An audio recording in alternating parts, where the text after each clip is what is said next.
Okay, so today I'm going to talk a little about propellers and propeller testing, but before I did, this is a quick and dirty example of a tethered electric airplane. It's got some styrofoam, it's got an airfoil cut into the wing using a hot wire cutter, it's got a battery clip so that power can come from the tether pole, comes out down underneath the wing right here, and tucks into the fuselage, comes out to the motor right here. The motor's supported by some landing gear, and it's all held together by elastic bands, at least until you get to the point where you know everything's balanced and flying. Now, key thing to keep in mind is that the propeller we're dealing with has to mount onto that motor shaft right there, which does put some limitations on things, such as the size of your propeller. You can see this one right here. When you go to take off, this propeller is going to be physically too large for this landing gear on this airplane. You also can't whack into your landing gear. In fact, propeller size was one of the issues for fighters in World War II. And if you look at something like the Corsair, you'll notice that it's got its classic gull wings so that the landing gear can come down a little bit lower so they can put a bigger propeller on it. Anyways, let's take a look at some of the classic choices for propellers and how to make a decent prop. So right in here, we've got one of our original style propellers. And the original style propellers that we made when we started this project, they were made just with a piece of dowel and then 2-liter plastic pop bottle. We would take the large cylindrical section, lay it flat, and then cut these propeller blades at an angle along there so that they'd have some natural curvature to them. You can see there's a little bit of a curve there.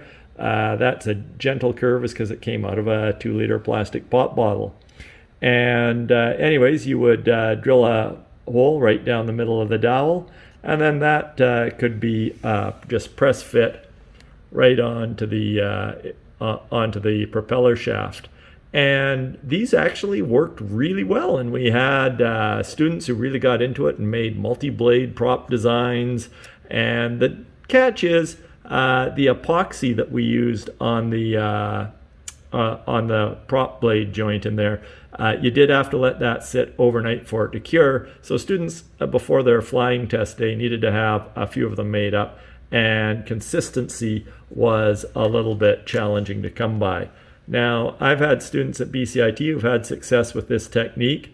You can see there they marked the center for their dowel. I'm not quite sure why they didn't just take it down, put it on a machine lathe, and drill it out. If you're doing this in a shop that doesn't have lathes in it, I'm sure you can come up with some kind of jig for drilling that on a drill press or an appropriate way to make sure that you get nice center holes on all of your dowels. This one, exposed hot glue, one of my least favorite things in the shop. But in this case, it held together. And then I'm not quite sure about the tape. I think they laid the tape on over top so that they would have additional adhesion to the hot glue, because plastic doesn't stick really well to hot glue, but the tape did stick well to hot glue, and the tape also stuck well to the propeller blade. So a couple of interesting designs right in there. And we've got a few other designs based on that. Here's one you can see that the hole doesn't go all the way through. It's still a press fit propeller that's just going to press right on here. But because they didn't run the hole all the way through, they could use a single piece of plastic. And here, rather than using pop bottle plastic, which is admittedly pretty thin, they went down to the plastics lab, and I think this is about 1/32 or about 30 thou thick plastic that they actually thermoformed. They heated it up and gave it a little bit of twist on its own, and you might not see it on that one, but which one has it? Anyway, I think there's a screw sitting right there underneath the tape. And here's one that maybe shows it a little bit better. I'm not sure what they were using here. It looks like some of the PET-G, in fact, that we use for the propeller blade safety shield. And there they actually sunk a screw down to help hold that in place. And again, this is just a press fit right onto the propeller shaft. And you can actually start getting some fairly fancy designs if you take the time and think it out. And in fact, you could probably throw the PETG onto the laser cutter, cut out your template, and then thermoform it into shape. So a couple of neat ways to make propeller blades that way. And the great thing about the press fit style is that it's easy to put on, easy to take off, it's quick, it's simple. It does work quite well, so long as you keep your propeller blade fairly small. If your propeller blade starts to get too long, or you've got too many blades on there, all of a sudden you start to get a high torque load on there, and now you've only got this small distance right in here to deliver that torque load. So small distance in here, large distance out here that you're delivering it to, that's that's just asking to have something slip in here at the center. Now, some of my students were having that as a problem, and so the motor would start spinning, the prop would really be biting the air, it would have a lot of load on it, this would spin inside the dowel, and the prop would come flying off. And the prop would merrily go out, keep flying across the classroom, while the plane would drift into a smooth landing. It wasn't really a problem because you could just go and put the prop blade back on. And sometimes what they'd have to do if it got too worn out is they'd slide a little super thin piece of wire down inside there just to thicken up the hole a little bit again and give it a little bit more purchase onto the motor shaft. However, I've got enterprising students here at BCIT, and they come up with some interesting other solutions, and they wanted to go and start making bigger props and using different styles. And so they came up with this idea right here. And again, this goes a lot easier when you've got access to machine tools and know how to use them. But that's one of the neat things about what we do here is it's a multidisciplinary program. And let me just zoom in on that so you can see what they've done. Refocus there, please, camera. Okay, there we go. Right in here, you can see that they've just taken, in this case, a 1/4 inch bolt, and I'd suggest using a fine thread, but they've taken the 1/4 inch bolt and they've center drilled it and drilled out a hole in the middle, again, so they can press fit this on here. And now you can take a propeller, mount it on right there, and that one, zoom out a little bit, maybe that'll focus a bit better. That one needs a slightly longer bolt, I guess, but you can take a propeller blade and you can mount it on there, and then you can screw it down into place. And if you do your screw up nice and tight, then you've got a really solid press fit. Now, if you're going to do something like that, remember when you go to press fit that motor, press fit that bolt onto the motor, that you're going to need to use the arbor press or something like that. And down at the bottom of your motor, it is a little bit sensitive right here. If you're using the arbor press, make sure you get in there and you support the shaft. Don't rest the motor on the bearings right here because you'll put too much force on a little motor. You need to be pressing on the shaft because up at this side, you're also pressing down on the shaft. So that allowed them to get into making some 3D printed props.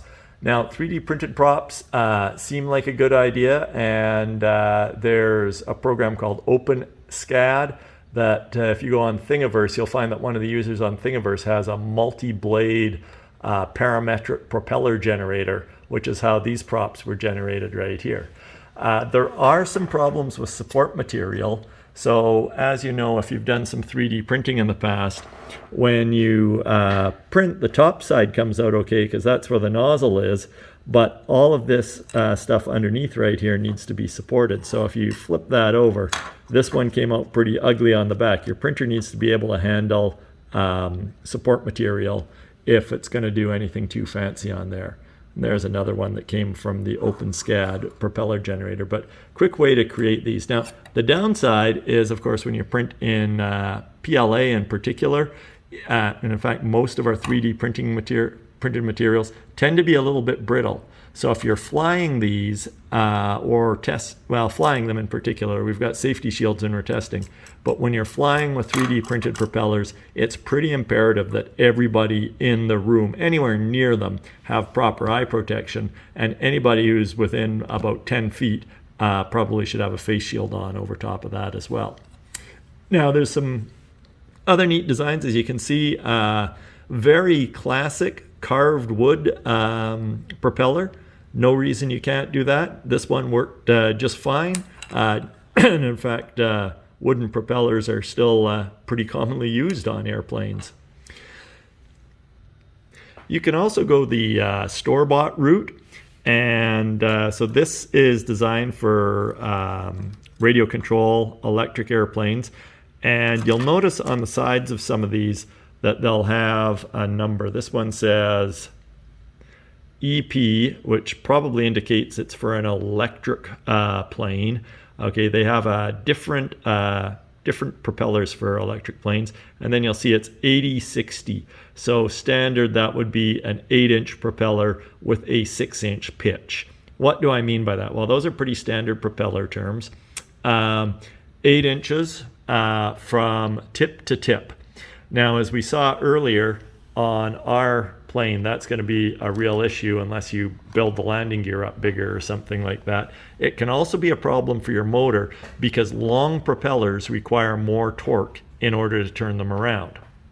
And that becomes an issue of getting the torque out to the propeller. As I was saying, you can sometimes have slippage between the shaft and the prop, but it also becomes a problem because torque requires current, and the more current you draw through the motor, that's the harder it is on your power supply. Your power supply is going to be limited on current, so if it's too long, then your propeller's probably not going to be that super efficient, not going to have benefits from going that long. Now, the pitch is a term that also applies to all propellers, and you can see that looking at the leading edge of the blade back to the trailing edge, that there's a bit of an airfoil on there, and in fact it's a very intentional airfoil with some nice curvature that doesn't really show up well in the camera, but take a look at some commercially made propellers, and the pitch is just like the pitch on a screw. If it's a 6-inch pitch, that means that as the propeller completes one revolution, it should move 6 inches forward through the air.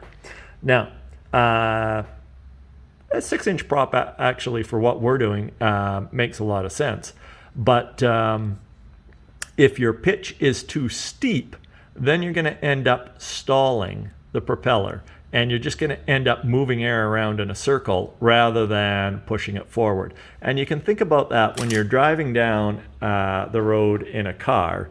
If you stick your hand out of the car window, hey, there's a window. We're driving down the road, there's a car. We're driving down the road and you stick your hand out the car window, and if you're perfectly flat, okay, well, then you're getting drag, but you're not getting any lift. And then if you change your angle of attack a little bit, and now you're hitting the wind and you're pushing air downwards, that's going to push your hand upwards and start generating some lift. Okay, so somewhere in that range of angle of attack, then you're going to have some lift being generated. Or in the case of a propeller, that would be in the case of a low pitch to a medium pitch, you're going to have some thrust being generated. But if you turn your hand too far, well, now you're not generating lift anymore because basically your hand is almost at 90 degrees to the oncoming airflow, and you're just getting drag. It's pushing your hand back over here rather than lifting it up. So your wings won't generate lift if they've got too steep an angle of attack, and your propeller won't generate thrust if its pitch is too steep. Now, one of the things that you'll find that real airplanes have is variable pitch. So when they're taking off, they can keep a fairly low pitch so they grab air and pull it quite easily. But when they're up in the air, they can steepen their pitch because now the airplane is moving forward through the air, and so air is flowing over the propeller and it can bite in, and you can have a much steeper pitch when you're flying at altitude for a whole number of reasons, but mostly you're moving forward. When you're down at the ground and you're just starting out, you want a fairly shallow pitch. We're going to be working with a fixed blade or a fixed pitch propeller, so you don't get to play around with all of those parameters.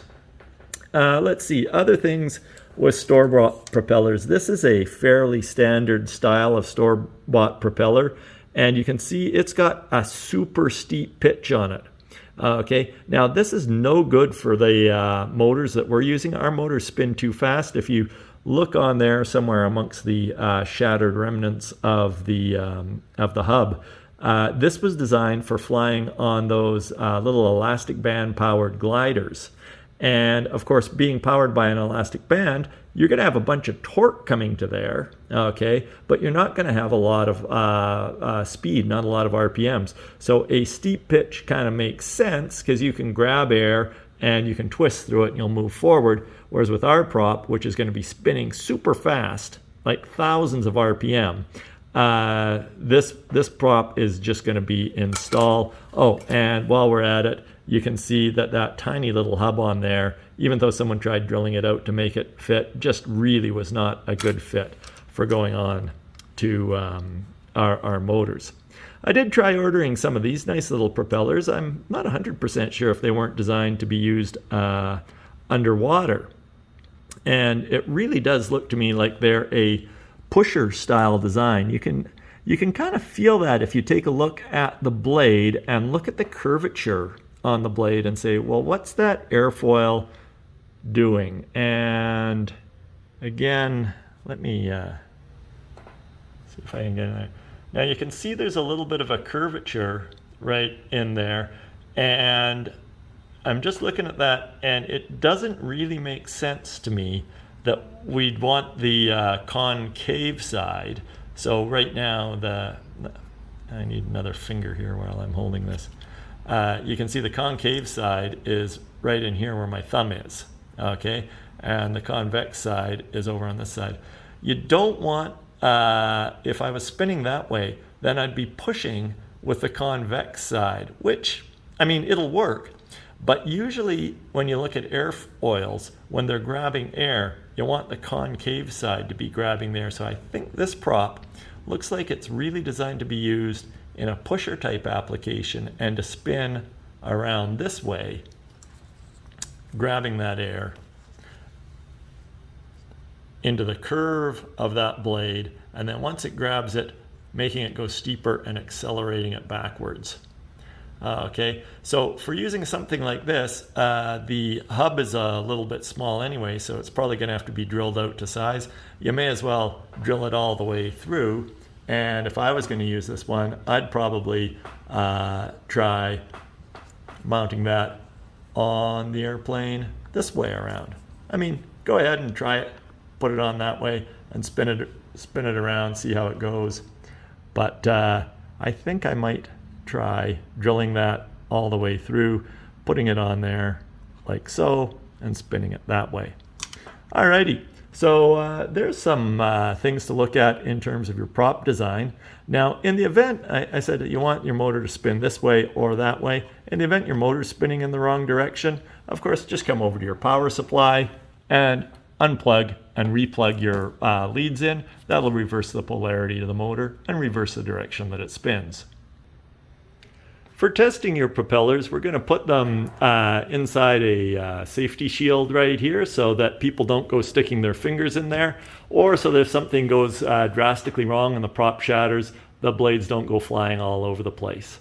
Now, the ideal way to test your propeller is with the blades pushing air upwards. So here you can see that curvature of the blade is going to grab the air and it's going to push it upwards so that your thrust is going downwards. And that way your thrust is coming right down here into the scale, and you can measure the thrust on the scale. Now, if that's not going to work for you, we do use a big block of wood on here to put some weight onto the base so that we'll actually be able to read it as a negative thrust. But anyway, I've got little holes in the safety shield down here, well, large holes in the safety shield down at the bottom, not only to allow air in, but allow my finger to reach in here and to turn the scale on. And as you can see, it starts out and it tears the scale out at 0, even though it's already got a big weight on it. Over here on my power supply, I've got the wires connected right into here, and I've got my power supply voltage turned all the way down. and my current turned all the way up. Now that doesn't mean that is current flowing right now, it just means that I've got my full current available. Okay, so I'm going to be able to turn up my main voltage. You got fine voltage right here. Make sure that's turned all the way down. And you can probably hear the propeller spinning right over here. Now this is a time where you want to stop and just watch and make sure that your propeller's spinning okay and that it's not vibrating a lot. And you can see right down on here that I've got 7 grams of thrust already. And as I increase the voltage, I start to get more and more thrust. I think as we pick up the speed, you can start to appreciate why we've got the safety shield around there. So now I'm at 69 grams of thrust, and 75, 76, 78 grams of thrust. So that's probably enough to keep the airplane up in the air. And if you come over here and take a look at your power supply, that's at 7.8 volts. And 680 milliamps. The motor's probably pretty happy running like that, but we're not. So let's take it up right here. And you can hear that's really coming along. And we're getting... So that's up at about 20 volts right now. And we're generating 152 grams of thrust. And now I've maxed out on my power supply and we're generating 180 grams of thrust.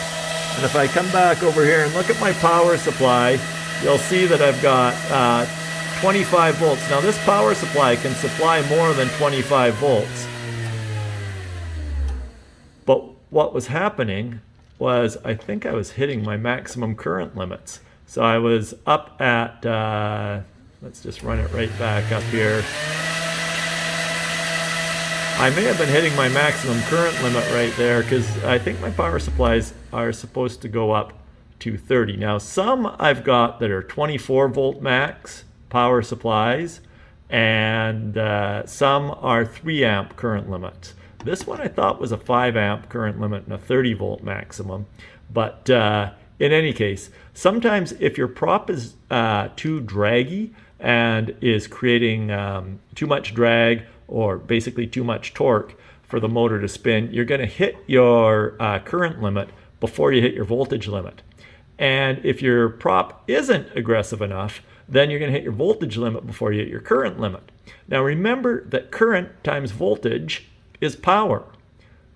P equals VI. Okay, so when you multiply these two, you get your power that's available for the motor to use. Now, is it using it all efficiently? Oh, heck no. But on here you can see at 325 volts and 3.3 amps, that's 75 plus, somewhere in the low 80 watts available. And we should be able to get up to 100 watts or more if we balance that out correctly. Anyway, that's one propeller test right there. It was 180 grams, and you'd record that at 3.3 volts and 25 watts. That was where you came to the end. Now, you don't want to run your motors at 3 amps for a long period of time. Let me just turn the power supply off here, and usually I'll unplug one of the connectors just so nobody accidentally bumps it and turns it on for me or anything like that while the safety shield's not in place. You don't want to run that for too long at those kind of currents, because if you come in here and touch your motor, you'll feel your motor getting warm. And that's one of the downsides of running with a very large or very, very heavy thrust prop. Okay, it's great for getting you up in the air, but as soon as you're up in the air, you got to dial that power back. Otherwise, you're going to start overheating these motors. These motors were not designed to run at the amount of power that we run through them on takeoff. They can do it briefly, but if you keep doing it, you're going to burn that motor out, and then you have to take your airplane apart and rebuild the whole motor or replace the whole motor. And well, that's kind of what happens in any sort of vehicle when you run the motors too hard. So I switched over to the other testing jig now, and we've got a 3-bladed thermoform prop on here. Let's take a look in here at that without, oh, there we go, too close. I guess we're out of focus a bit there. Anyway, let's take a look down here. We've got the scale tared. It's showing 0 grams. Now this prop, the way it works, is not going to work particularly well as a pusher. So we've got it set up in a pull configuration. We want it to come around this side, and you can see that it's going to grab the air. It's going to force the air downwards. That's not as great because as soon as the air goes down there, the air is going to hit the base, and that's going to affect your measurements a little bit. Oh, this one likes to turn off easily. Just keep an eye on that and keep it powered up. And let's give that some voltage and see what starts to happen as that flies. Oh, now down here it's showing me 0.2 ounces. Set that over to grams. Woohoo! 5 grams of thrust. Now, don't put your face over there, but put your hand over top, and I can't feel too much air movement coming out right there. When you've got a prop blade that's working really well, you're going to expect to feel some air movement, and that one is just giving us 5 grams. But you'll notice over here, when I crank this up, I guess 25 volts is my limit. This one's drawing 2 amps right here. And the main thing it seems to be doing is generating noise and vibration. Now, that's probably got more to do with this specific prop than anything. You'll notice it's a little bit wonky on how it was put together. Maybe that's why a student left it behind for me. Also, it's possible that maybe I was spinning it in the wrong direction. It's kind of hard to tell once they start moving. So the beautiful thing about DC electric motors, you just reverse the polarity of the motor. Oh, now that's looking a little better. So now, sounds quite a bit different. And down here, you can see I've got negative 33 grams. Well, it shows me negative 33 because I had that big weight of the base on there. So when it was showing 0, it was actually reading a few hundred grams because of the base. All right, let's crank this up. We're at 18.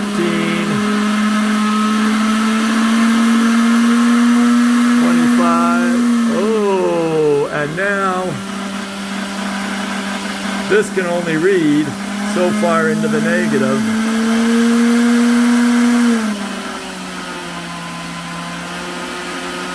So it's only giving me numbers down to negative 36, and then it goes off the scale.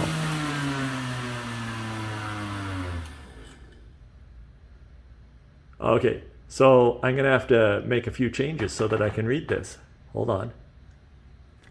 I've now added a 500 gram weight to the base, and we're showing 502 grams. I'm not going to tare it this time. Let's crank this up.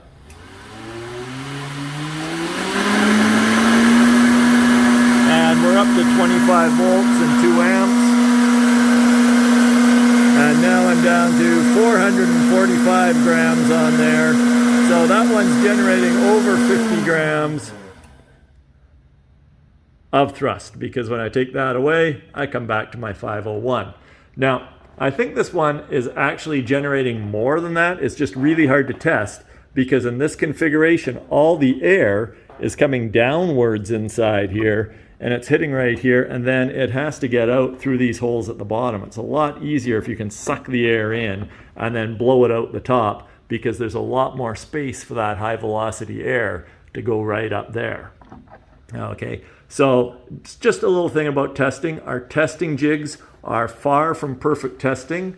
Aerodynamics experts would tell you that having this ring around here probably causes an interference with the tip vortex.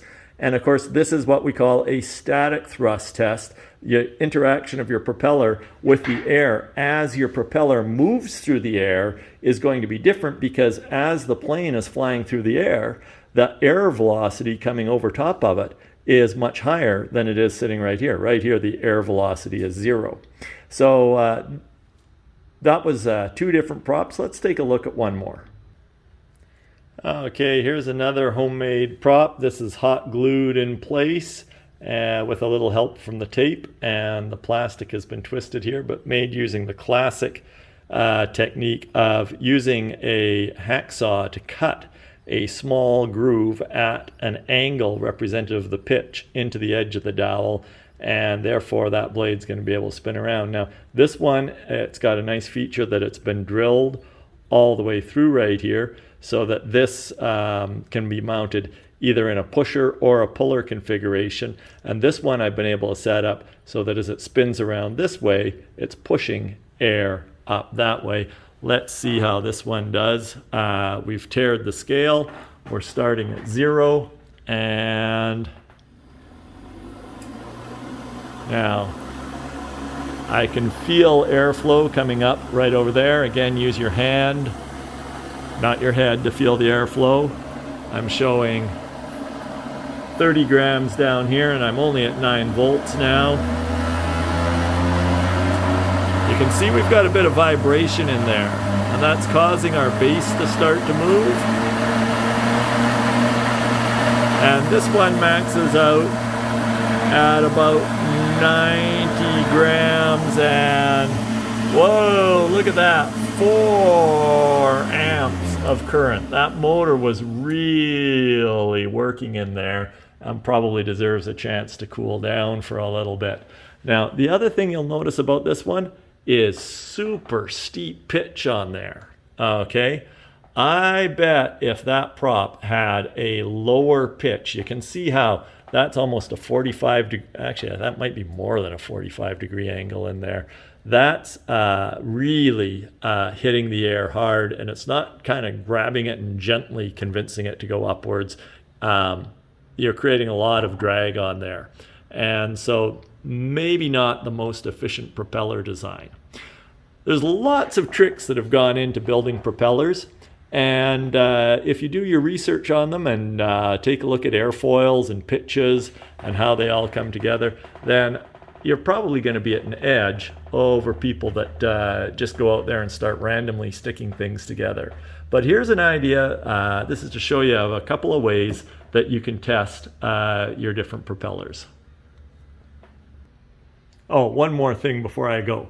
I guess you're all wondering how that store-bought propeller was going to perform.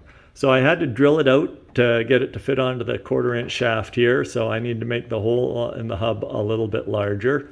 And let's see, I want the airflow to be coming upwards off of this one. And just looking at the curvature on there, and I think that's the direction that it's designed to go, to come in there. Yeah, it's going to grab that air.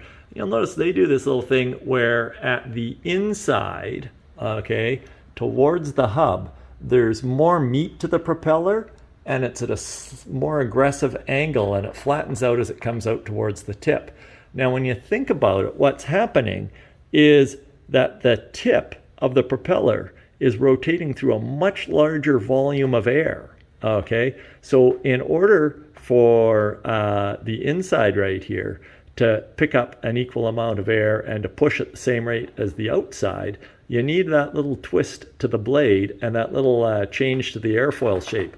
That was part of the reason why we're using the sides of 2-liter plastic pop bottles, is to get a little bit of curvature into the blade. But anyways, I'm gonna zero my scale here, and there we go, 0 grams. Let's see right here, helps if I plug it in, make sure it's spinning the right way.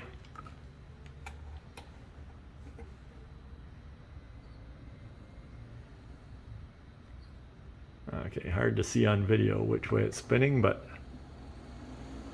let's let that get going there. And I can feel the air moving up at the top. Just put your hand out over top, and there it's moving up right on there. I'm at 3.3 volts. It's already up to 10 grams.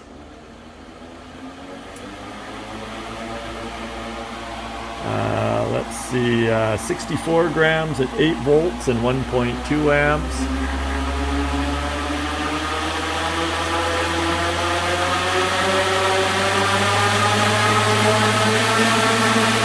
And over here at 25 and 4.4.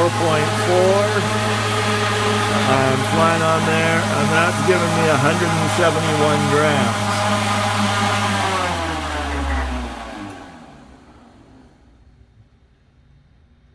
Woo! Now, I think that prop can be improved. I noticed that it was running all the way up to 4.4 amps, and your motor's not going to last long at 4.4 amps. So if you want that kind of rotational speed from your motor, what I'd take a look on here is, you notice how long those blades are. I'd consider cutting maybe a couple of centimeters off the end of each blade, and that would enable the prop to spin at higher revolutions. It would probably spin a little bit faster at a little lower current. And that might allow you to sustain those sorts of speeds, because like I say, 4 amps is going to burn your motor out very quickly.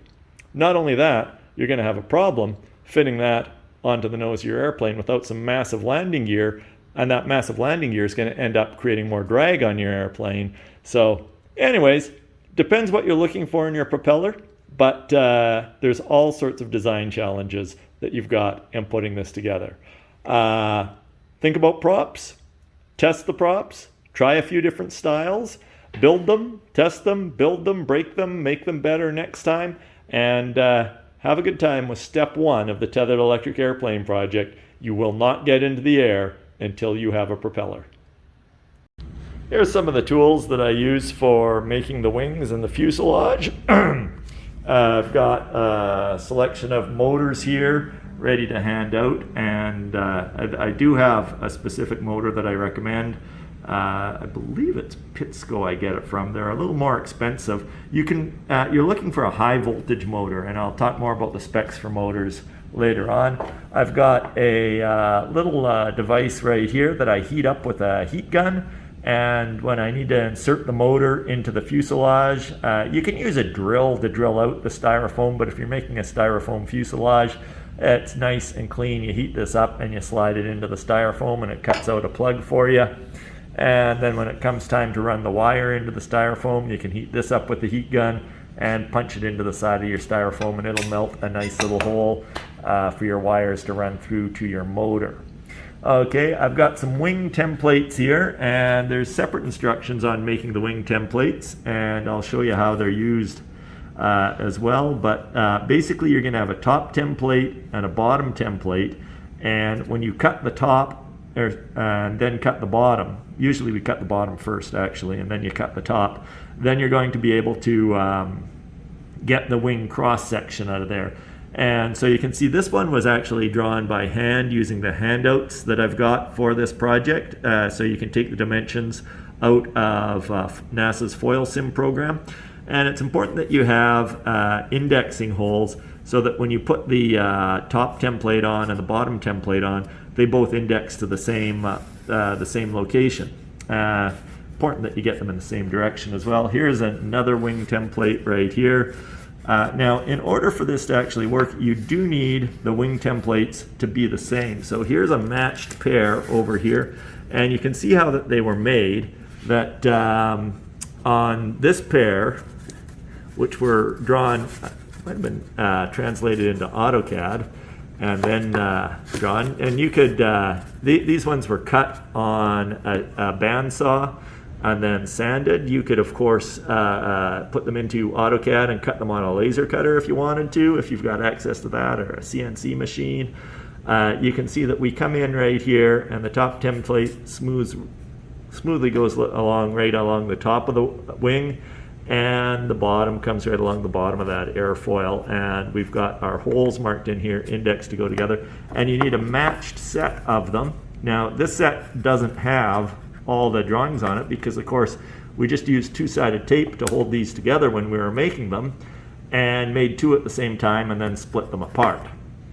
All right, along the top, you'll notice that we have pencil marks on each one of these, and this one's not showing up as well. I should probably go through and renew those pencil marks before we start doing it. And that's because you're going to have one person at each end of the wing holding on and controlling the tether line, or the tether line, the hot wire cutter. And as they control the hot wire cutter, you need to be able to say, okay, I'm going in, and they both have to go in at the same time. I'm at mark number 1, I'm at mark number 2, I'm at mark number 3, I'm at mark number 4. And that's so that they keep the hot wire cutter square as you move through the wing and then come out the other side. So 2 templates, 1 for each end of the wing. Now, when I'm doing this project with students, I'll usually purchase some styrofoam, and I will slice the styrofoam up on the table saw into a long stretch, right like this, that should encompass most of the sizes of wings that students want to make. They'll chop the little mitered part off here at the end, and so that they've got a fresh square piece to put their wing template onto. And then they can use the hot wire cutter to cut off a section, whatever length they want their wing to be. Then they put their end templates on, and we'll take a look at how to cut the wings in just a moment. Gentlemen have helped me show how to cut a piece of wing styrofoam to length. You can see we've got it marked out nice and square on here. And gentlemen, go ahead and begin your cut. Wow. And so your students can come through and they can cut their wing to the exact length that they need for their plane. Okay, after a brief break to replace the nichrome wire on the hot wire cutter, and an idea that I should probably have, just pop over here and take a look, I should probably actually have the nichrome wire with a ring terminal already pre-soldered onto it, so it's all the correct length and I can just drop it on there. We're ready to cut the wing. Now we've got 2 matched templates. These are what we call the top templates for the wing, and I'm going to take these, and you see they sit together right there. They've got marks on the top of them, so that as you go along from the leading edge to the trailing edge, you can count out which mark you're at, and you can say 1, 2, 3, and that's going to help the 2 people doing the cutting keep it nice and square. So this has to go over on that side. And when you put it on that side, make sure you put it on in the right direction. The leading edge both has to be down here. I've had people go in, put them together like that, and strangely it doesn't even make a good helicopter blade. So keep the leading edge at the front.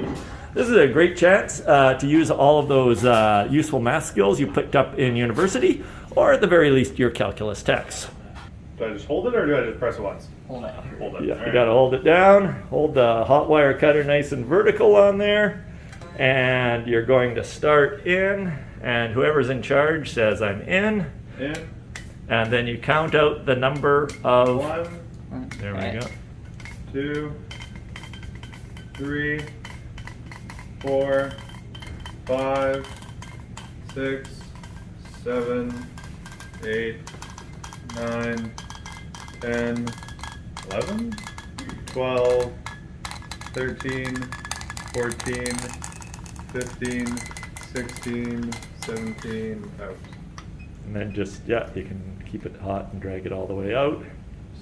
More. I'm kind of stuck. There we go. And it'll come out the trailing edge right here. Very nice. Now, if you take the textbooks off the top, and we'll just temporarily take that top piece off of the wing, you'll be able to see a nice smooth surface. Whoa, awesome job that you just created right there. Okay. I'm surprised it turned out that well. No, you guys did a really nice job. Okay, now we're going to do the bottom template. So we're going to put that piece of styrofoam back on the top. We're going to pull those end templates off the end. So those were the top templates. And then index the bottom corner to the leading edge of the wing and use the table as your horizontal. The pins should fit into the same hole. No.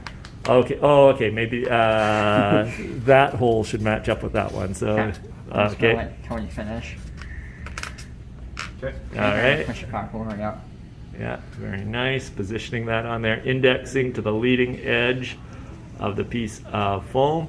And now you can see when that piece slides in on there that you can see the bottom edge of the template, the top edge of the wing right on there.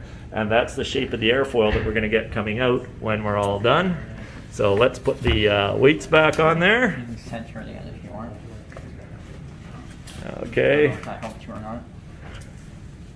Whoever called those elementary differential equations, oh, I hate to see the sophisticated differential equations that they were losing sleep over.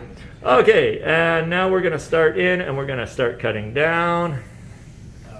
And you can see the smoke coming up. You want to do this in a reasonably well ventilated environment. 2, 3, 4, 5, 6, 7, 8, 9. Beauty. Okay, and let's see, we should have 3 pieces now, 2 of which unfortunately are going to be garbage.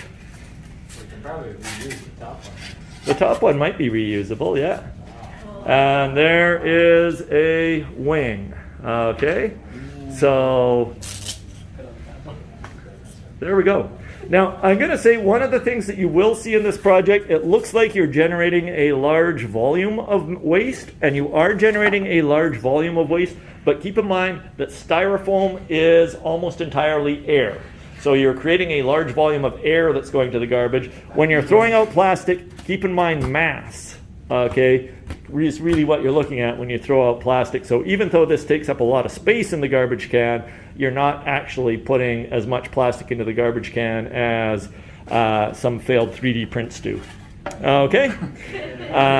So we never have a failed 3D print around here. So there we go. That's how you make your wing.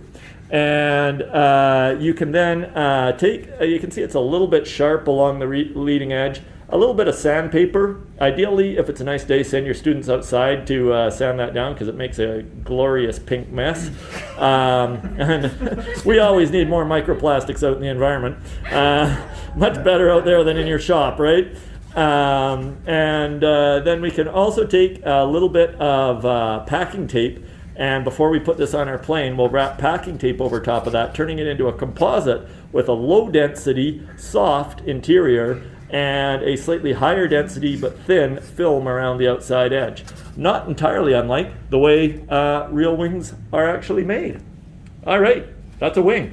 Okay, so here we are for a test flight, and Tyler, and who are you working with? I'm actually solo. Oh, you're solo. Okay, so Tyler's designed this really neat one. I haven't seen anyone use pop cans for the fuselage before. And you can see that the power comes off the prop, comes up underneath the wing, and just sticks out a little bit right here to a 9-volt battery clip on this end. We have another 9-volt battery clip, all stress relieved, and he's just going to hook this up so that we have a stress relieved connection right on here. That gets connected right in there, and then loops right around there. And this just really improves your durability quite a bit to have that right on there. And there we go, a nice little connection. You can do that underneath the wing if you want. He's going to walk that out. And now we have to walk a lap of where we're going to be flying right here, holding the tether pole nice and tight. And you got to make sure at all elevations that your wingtip clears. Oh, I guessed that one right when I set it down. It's okay if it's close, so long as it doesn't hit. And are we? I want to just check that. Yeah, there we go. Okay, so you make sure it's all clear all the way around. Perfect. So, okay, here we go. When you pull it nice and taut right here, you need a piece of paper or something like that taped down to cover any bumps on the floor. So our cable would catch on the landing gear if there was going to be a problem right there. Okay, so that looks pretty good. The cable's reasonably taut right here. We've done a walk around, and we've also thought about the space that we're in, and we didn't put it right in the middle of where people are going to come randomly walking through. One of your big issues running this project is classroom management, and you do need to figure out a way so that the kids aren't running back and forth through the middle of your flying field. And so your power supply is set up over here, comes down out to the tether pole, out to the airplane, and current is cranked up to max. And then you give it some voltage and check to see if things are spinning in the right direction, and that seemed to jump forward nicely. Okay, now we're just gonna pause here. Okay, so right now, Still a little heavy on the rear. yeah. Okay, and in fact I should comment on that. So let's just take a look right here. Actually, why don't you land it? So just turn down the voltage. Turn down the voltage and it'll come in nice and slow, yeah.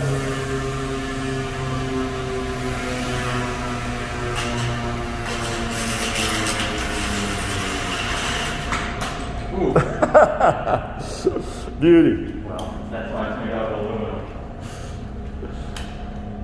Okay, so now I'm going to talk about it, say that it was flying a little bit tail heavy. Yeah. So that what we need to do is move our center of lift back just a little bit, but don't do it just yet because I'll get the video of you doing that. Here we go.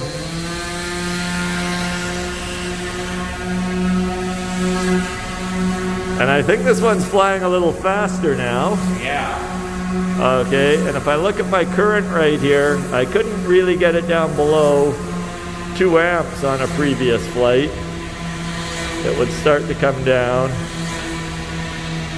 And as we bring that down, you can see the current coming down right there.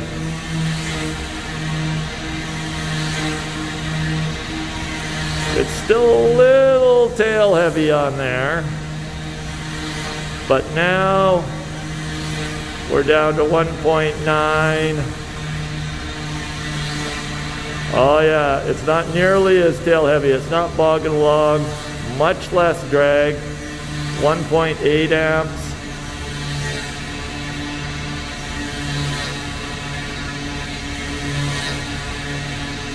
And I'm just leaving it steady there. It's got this little wave pattern going on. The longer you can get the tether line, the better. We're kind of limited by our space in here. And you can see we're going to bring it in. And there we go. When you're launching them, the trick is not to give it a lift. Everybody wants to lift the airplane up when they go lift. The plane has to fly on its own.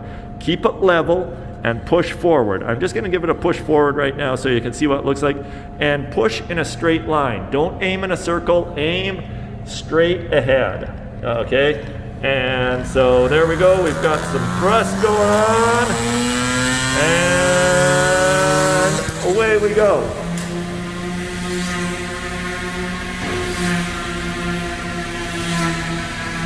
Beauty. So something interesting that you may have noticed while it was flying around was that the fuselage and the wing, because of the way this is pulling in right here, actually twisted a little bit. And that was actually not well, it could have been a bad thing. Because if you look right here, as the fuselage twists this way, the tail twists this way.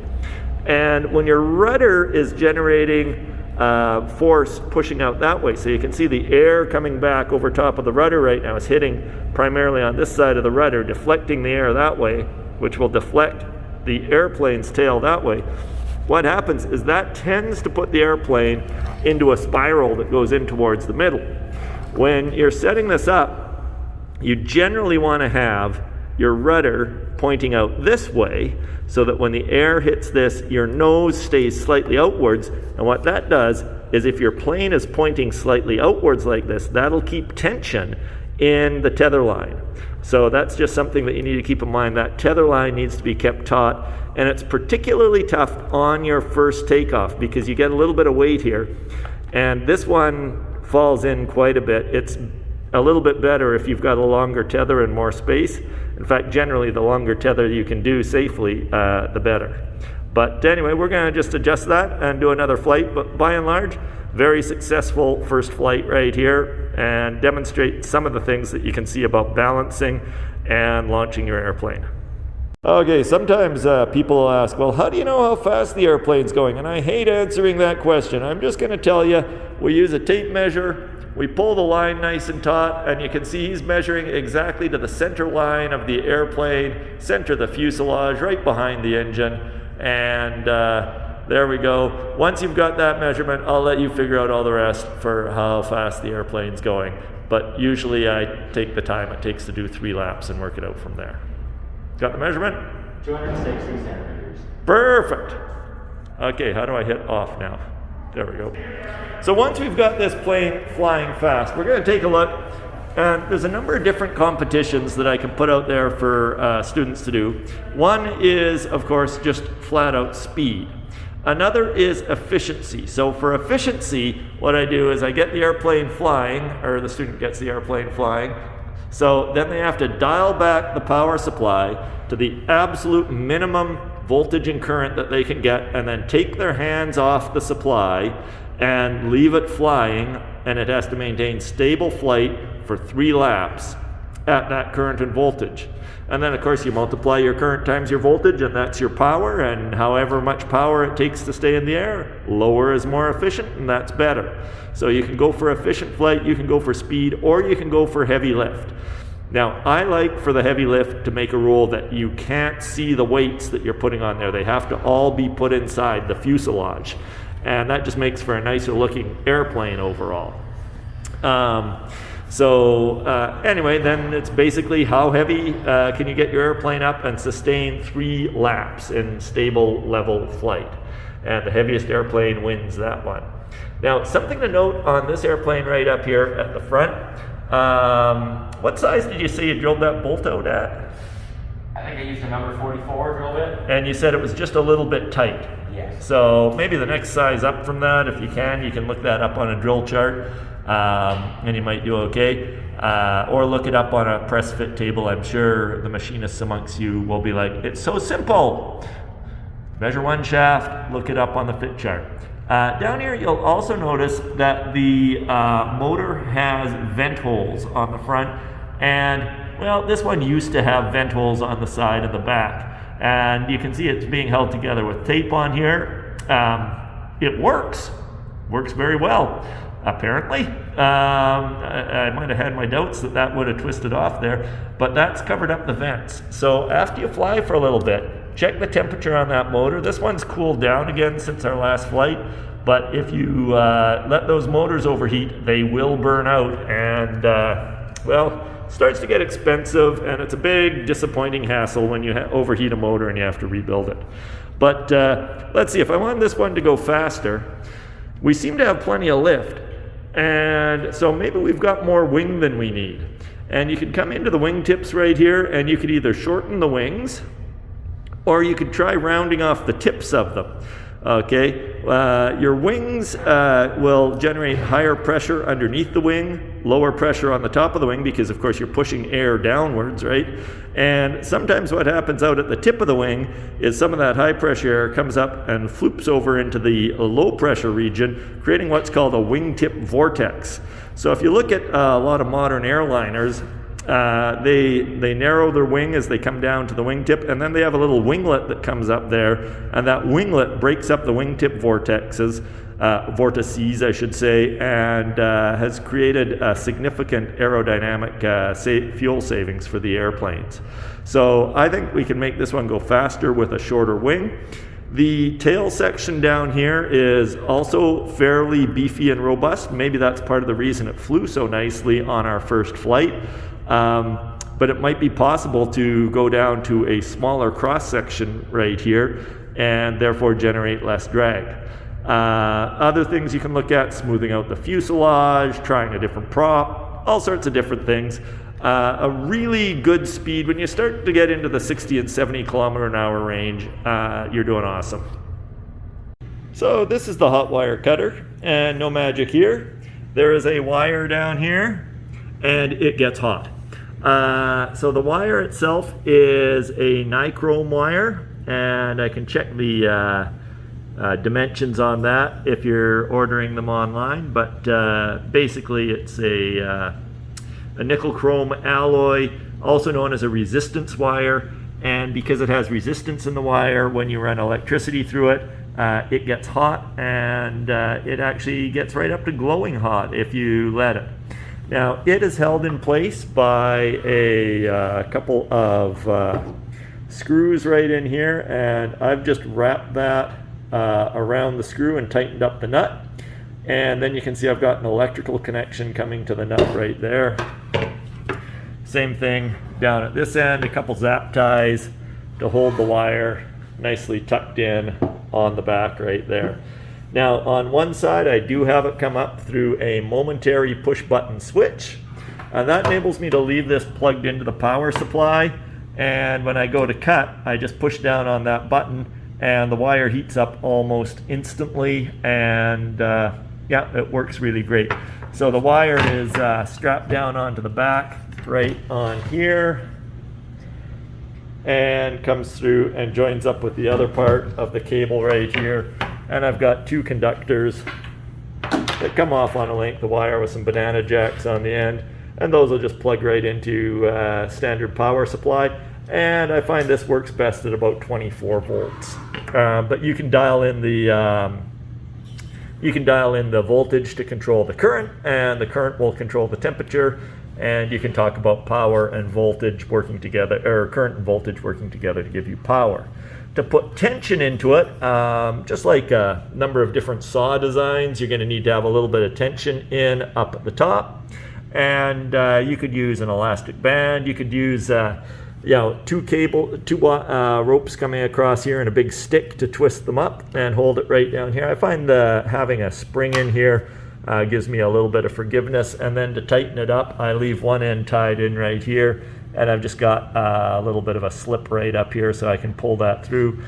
You want to hold your wire down here nice and taut so that it doesn't bow, but you don't want it to be so tight that the whole thing breaks. Nothing too much else to take a look at. Seeing as how we do have 24 volts on this side and ground on this side, or vice versa, it really doesn't matter.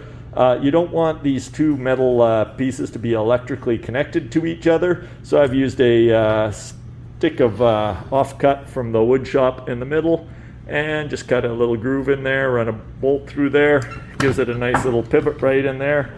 And yeah, nothing too fancy, pretty easy to make in your shop. If you don't have access to nichrome wire in your shop, you can buy some online, or maybe pop up to the science department and check with them. And just for the record, here's my roll of nichrome wire, probably way more nichrome than I actually need, and 0.25 millimeters it looks like we're at. I don't know off the top of my head what gauge that is, and as you can see, this roll's been around and dropped a little bit, and I'm sure at one point in there was a gauge reading on there. So the the testing jig is pretty easy to make. You need a scale, just a standard kitchen scale will do the trick. About 15 bucks if you catch them on sale at Canadian Tire. A lump of scrap wood. Now this has a bit of mass to it, and then you're just going to take a 1/2-inch dowel. Now before you throw the dowel in there, cut a little platform in here. This is where the motor is going to go. Sits right up on there. We'll hold that in with some zap ties and a hose clamp. Probably a better way for mounting the motors to actually use the two little screw holes that are mounted right on here, and you could just mount that and screw it right into a piece of sheet metal or something like that. That would hold it really nice. But anyway, we're going to hose clamp it on, and then we're going to use some two-sided tape to stick the base onto the scale. So there we go. That's about all there is to it. And there we go, easy peasy testing jig. We've got the prop quite secure in there because of the hose clamp. When you get the longer props on there, you'll be surprised how much torque goes on there and tries to twist it out. We've got the base that provides a little bit of mass to help keep things from vibrating. Two-sided foam tape stuck down onto the scale. And there we go, cables that come back to the power supply. And of course we need a safety shield to go around it. And that's just a piece of lightweight PET G in this case. I think it's 30 thou thickness or something like that. You could use polycarb 1/16 inch Lexan or something like that too. And all I've done is I've punched a couple of holes in it right here, hold it together with zap ties. When you're done doing the unit, you can undo the zap ties and store it nice and flat in your shop. That's a 4-foot circumference piece right there. So just chop a strip off of a 4x8 piece. Down at the bottom here, you can see I've used a Whitney punch to punch some big holes in it. If you didn't have that, you could just use scissors to cut some V grooves or something like that. You could probably do something a bit fancier and have it stand up on dowels, or whatever.